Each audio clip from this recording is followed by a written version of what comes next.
Okay, so good morning, and thank you for the opportunity to be here and be part of these wonderful presentations.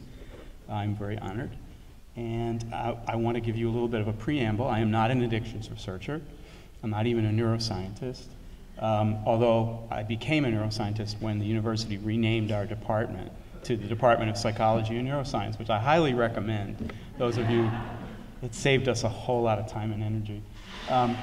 What I'm going to talk about today is work that is primarily in the domain of depression, but my hope is that the way that we're going about the research might have some connections to the work that you folks are doing. And some of what I'm presenting here is pretty new, so I would be very grateful for your suggestions and comments. Let me begin by thanking my wonderful collaborators. This is the kind of work that really involves very smart people across a whole range of disciplines. So the really nifty ideas are theirs, and the really lame analyses and rationalizations are mine. Okay. You know that across the psychotherapy, our psychopathology literature, we have yet to really attain the ability to predict who will be vulnerable. And we really also have yet to develop good algorithms within specific disorders for predicting who will respond to what treatment. And of course, in the depression literature, that's especially a problem. So for a while now, people have been taking an alternative strategy, which is to identify some intermediate state, try to link that intermediate state to one specific pathway to a disorder, and hopefully do so from a theoretical perspective, so you sort of have more than just some empirical associations to work with. Then you can go back and say, okay, does this help us understand vulnerability to disorder for at least a subset of people, and does it help us understand why certain treatments might work better than others? We've been working on this for a while. The risk phenotype we're interested in is dysfunction of self-regulation. The story I will unwrap briefly here did not actually unfold in this logical way, but looking back on it, of course, you know, we knew it all along. So I want to start by giving a definition of self-regulation, which is a phrase used many different ways. This comes from social psychology in the work of Carver and Shire.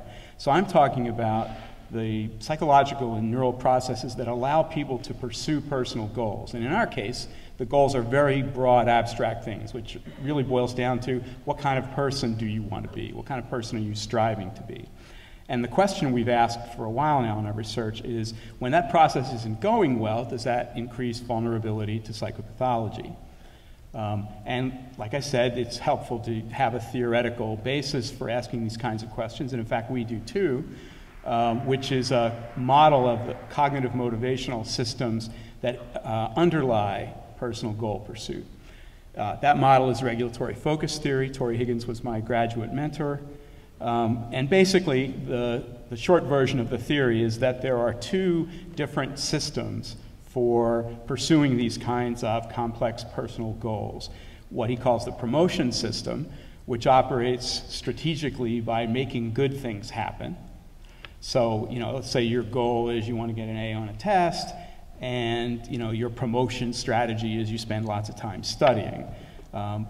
Promotion goals, when you believe you're attaining them, induce positive affectivity, and when you believe you're not attaining them, you feel dejected, frustrated, disappointed, sometimes hopeless. The other system, the prevention system, is also intended to attain a positive outcome, but has a very different strategic orientation, which is keeping bad things from happening. So this might be, you know, the night before the test, you make sure that you don't go out to the bar with your friends. Prevention, when you succeed, you feel calm, you feel quiescent, and when you're not succeeding, you feel anxious and agitated. So we have, for a while now, been interested in the fact that most of us get what we would call promotion failure feedback. We try something and we don't succeed. But most of us, after we sort of the initial blush of disappointment or frustration, actually respond adaptively. So the question is, what is it about certain people that after a while, when they're getting this failure feedback, they're no longer able to respond adaptively by increasing their effort, by changing the strategy they used, by changing goals or whatever. So we have been thinking about a potential self-regulatory risk phenotype, which is not all that complicated. It's basically really caring about your promotion goals, having an orientation interpersonally that is dominated by that way of thinking, but getting chronic feedback that you're actually not attaining it. And so we have been using fMRI to try to identify the neural signatures of these kinds of self-regulatory processing, and then comparing those signatures in depressed people and non-depressed controls. So Carrie Eddington was really the first person to do this kind of imaging work with promotion and prevention, and using a very standard depth of processing task, she identified that people's promotion goals are associated with left prefrontal activation, prevention goals associated with right prefrontal activation. So there's this very reliable dissociation at the neural level in addition to the behavioral level. More recently, using a somewhat different priming paradigm, Alison Detloff and I have identified that both kinds of goal priming share activation patterns along midline cortical structures, which isn't at all surprising because these things are supposed to be highly self-relevant and reflective and abstract. So that's certainly been reassuring in terms of the ecological validity of what we're studying. So just to give you an idea, this is the difference score between promotion and prevention goal priming on a subliminal goal priming task. So we have interviewed people months before they come in the scanner. We ask them questions like, what kind of person would you ideally like to be? What kind of person do you believe you ought to be? And this is actually the difference between the subliminal ideal priming and the subliminal ought priming. And just as Carrie Eddington had found, we find this nice robust left PFC activation. You can see on the chart that at the peak voxel, there is a very significant and striking difference between how the brain is responding to a promotion versus a prevention goal. So it's not just that it's a goal or a personal goal, it really is the motivational valence that distinguishes them. There's also a nice reasonable sized correlation between self-reported individual differences in how much you care about each type of goal and the strength of activation at that locus. So that was certainly encouraging. And it actually led us to start comparing depressed and non-depressed people. And there's a lot of information on this slide. Let me try to boil it down really quickly.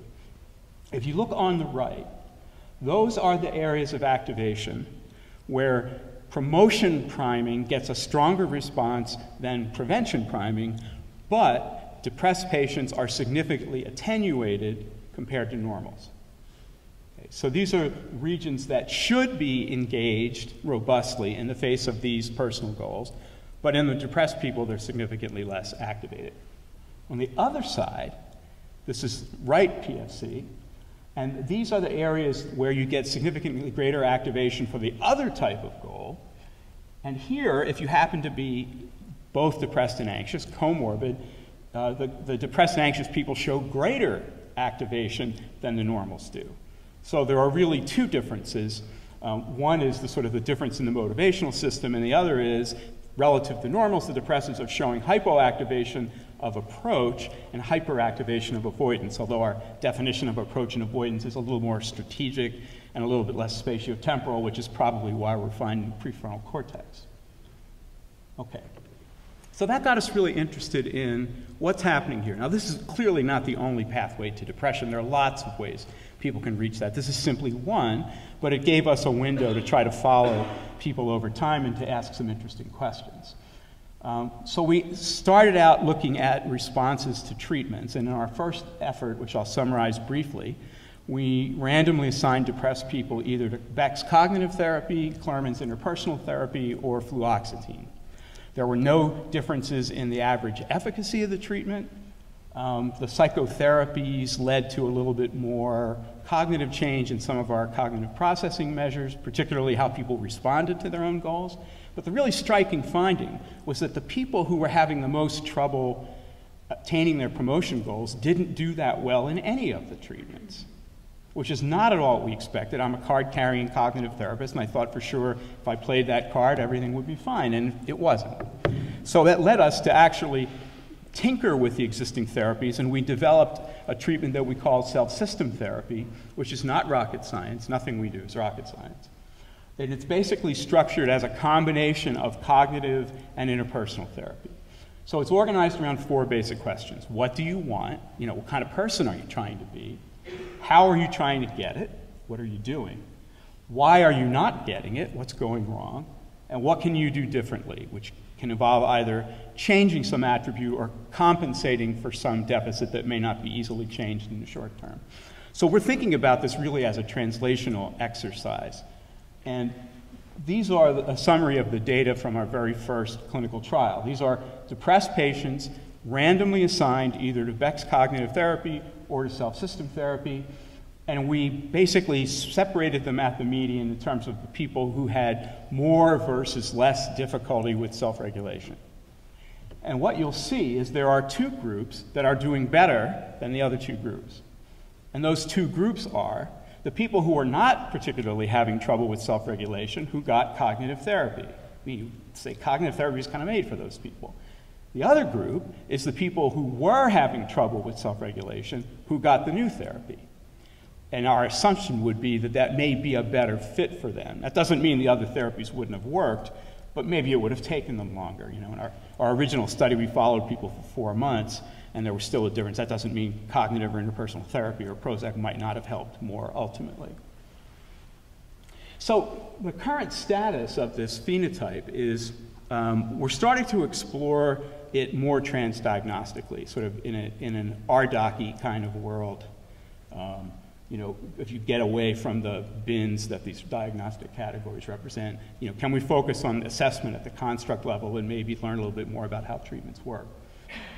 We still actually have yet to determine whether we can, in an a priori way, assign people to treatments and show that we actually can get differential efficacy. That's one of our next steps. So all you program officers out there, please pay attention. What I'm going to talk about now is a question we've just begun to explore, which is if we have identified a neural circuit that is engaged when people confront their promotion goals, and that circuit is showing attenuated response, can we modulate it therapeutically? Okay. So this is work with my colleagues Holly Lisenby and Bruce Luber back at Duke, and we sort of hit upon this serendipitously and ended up realizing that we were coming at the same functional question from very different levels of analysis, and it might simply be interesting to combine them. So if depression is associated with a failure to mount an effective motivational response, and also if you have comorbidity, it's associated with too much of a prevention system activation, can we use neurostimulation techniques to modulate those circuits? And not only that, but can we pair the neurostimulation techniques with engaging the person in the process that we hypothesize that circuit is related to?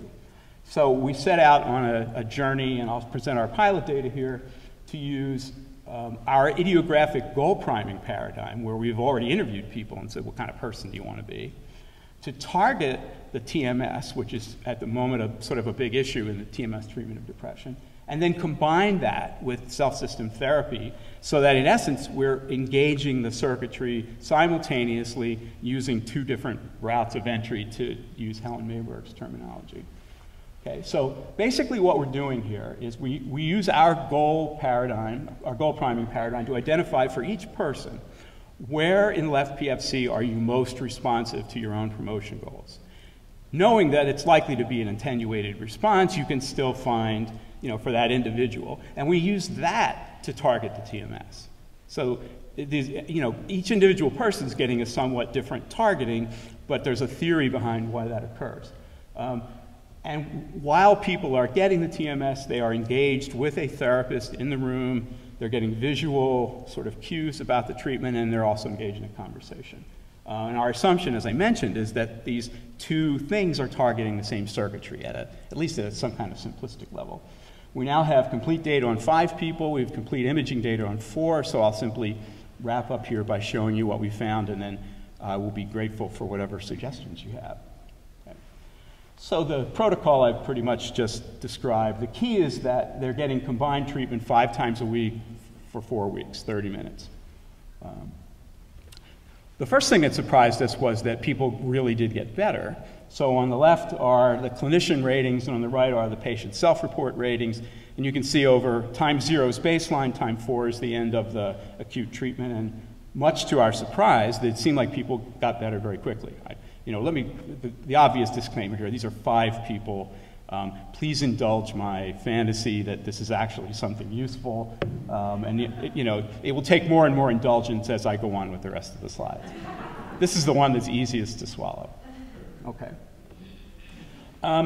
We also found functional changes. So in an ROI analysis, taking the areas that we were using to identify the individual's most robust response to promotion goals prior to treatment, what we found is a significant change in response to promotion versus prevention priming in left inferior frontal gyrus. So at the top, you can see the activation for each of the 4 patients where we have complete imaging data.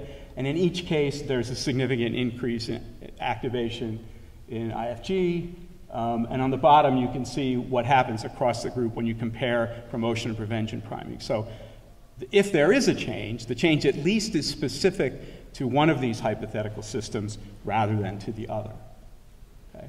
And here's the complete indulgence. We also looked at structural changes and found significant increase in left middle frontal gyrus FA signal pre to post treatment. Believe me, I am totally skeptical about this, but it was fun to look at it. And again, you can see what happens to the individual patients. This would, at least in a general way, fit with what it was we were sort of trying to do with a sledgehammer in this therapy, which is to engage people in learning to think more effectively about their promotion goals, and at the same time, augment the processing in that circuitry. There is, I should mention, a parallel logic which we can use by altering the frequency of the TMS so that we're inhibiting activation, and if we ever get around to doing that, it would of course be right PFC activation that we were trying to inhibit, and we would target that in the same idiographic way. Okay, so what are the next steps in this research? The first next step is for you to tell us what it is that we can do better, but I'll tell you a little bit about what we're thinking. So one question is, can we identify the developmental trajectory of this risk phenotype, this particular group of people? So there's a very nice study by Nanmathy Mannion, a longitudinal study showing how parenting styles predicted the relative promotion versus prevention orientation that children had. And we're now following up with that cohort who are in their early 20s to see if we can predict who reports vulnerability to depression. Another thing we're focused very intensively on is to try to explore the genetic components of relative sensitivity to promotion versus prevention goals. Elena Getz-Davis has a couple of really nice studies looking at comp phenotype as it interacts with regulatory focus, and then our next step will be to see if that interaction also predicts treatment outcome. And I should mention that the psychotherapy we developed actually was anticipated by Kelly Avant at Duke, who did a really nice study of what she called self-evaluation therapy in cocaine users, and showed that if you tailored the intervention to whether they were promotion-oriented or prevention-oriented, you got a better response. So, we're simply taking the work that she is doing and trying to systematize it a little bit.